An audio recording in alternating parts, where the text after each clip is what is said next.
Hello, c'est HR, votre chroniqueur. Alors vous avez vu, j'ai mis la casquette, donc forcément je vais vous parler d'un film soit fantastique, soit SF.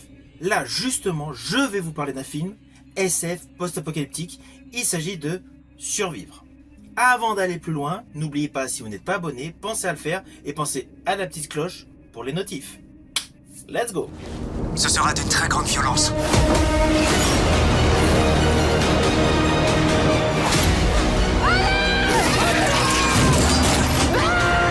C'est quoi ces merdes? Les arthropodes des abysses. Ils attaquent pour se nourrir.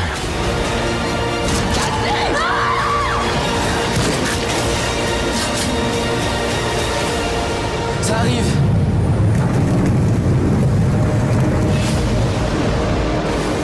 Alors je vous le dis d'entrée de jeu, le film est bon. Il y a des petites incohérences, certes, il y a un petit côté qui peut être considéré comme nanar, mais le film dans l'ensemble est bon. Il y a une histoire qui tient la route du début jusqu'à la fin, et un suspense haletant. À cela s'ajoutent des effets numériques qui tiennent la route, et des effets visuels parfaitement maîtrisés. Avant d'aller plus loin sur les détails techniques, voici l'histoire. Alors bien évidemment, je vous fais de façon simplifiée. Nous sommes à une époque indéterminée, mais proche de la nôtre. Il y a une terrible catastrophe qui bouleverse la planète. Les pôles magnétiques de la Terre se sont inversés. Et ainsi, les océans ont anéanti les continents, laissant derrière eux un vaste désert. Et c'est là, dans ce monde post-apocalyptique, ce monde totalement ravagé où l'eau n'y a plus ses droits, nous découvrons une famille qui va devoir lutter pour sa survie. Ça, c'est le thème de base que vous avez pu découvrir par rapport à la bande-annonce. En fait, dès le début de ce film, vous allez découvrir une famille en vacances, en plein océan. Le mari fait de la pêche avec son fils, la fille écoute de la musique, et la mère de famille se baigne tranquillement.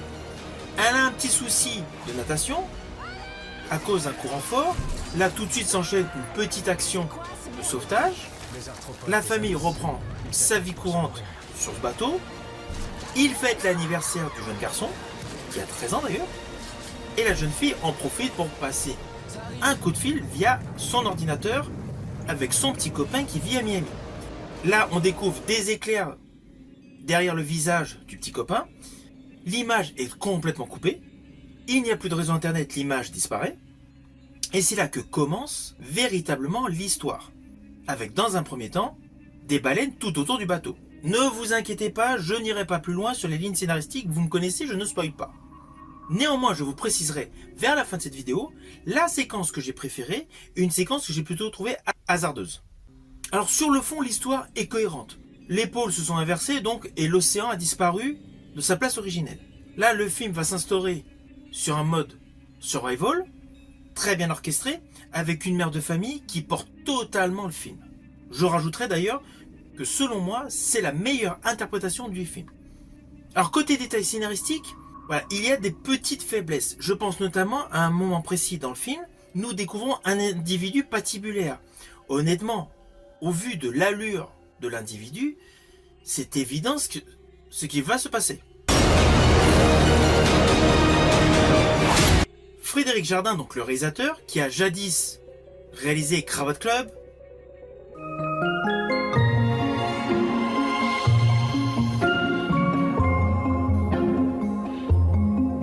et participé à la série Braco, a usité de nombreuses trouvailles visuelles. Car c'est indéniable, vous allez vous en rendre compte tout au long de ce film, le budget de ce film est extrêmement serré.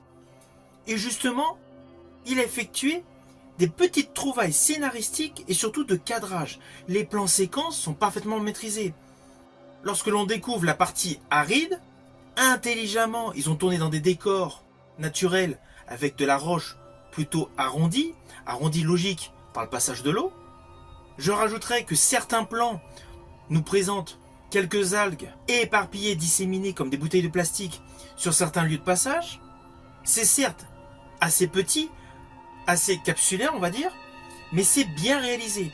Ce qui fait que nous croyons totalement à tous les effets visuels que vous allez voir.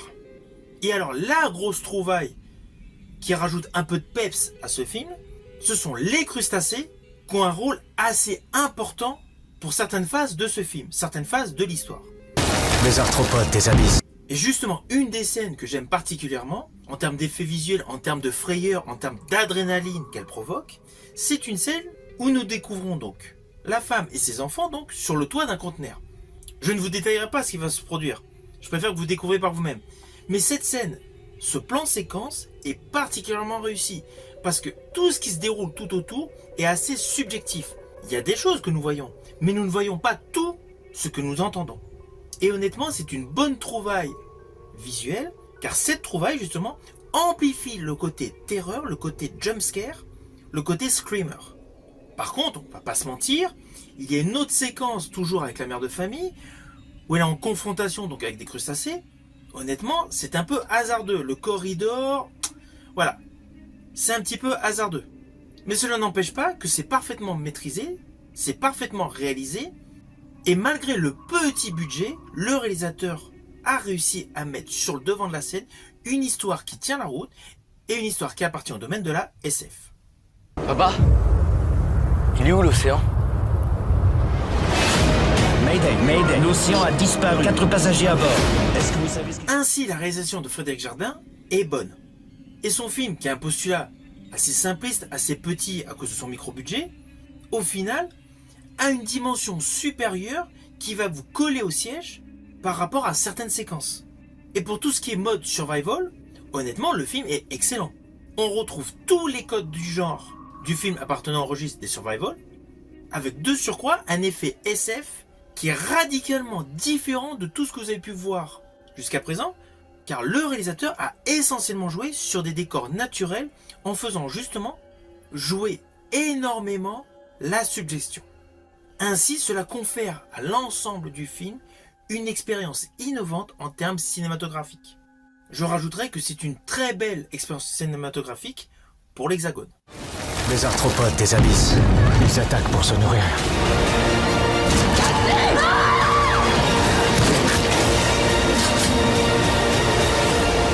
Ça arrive.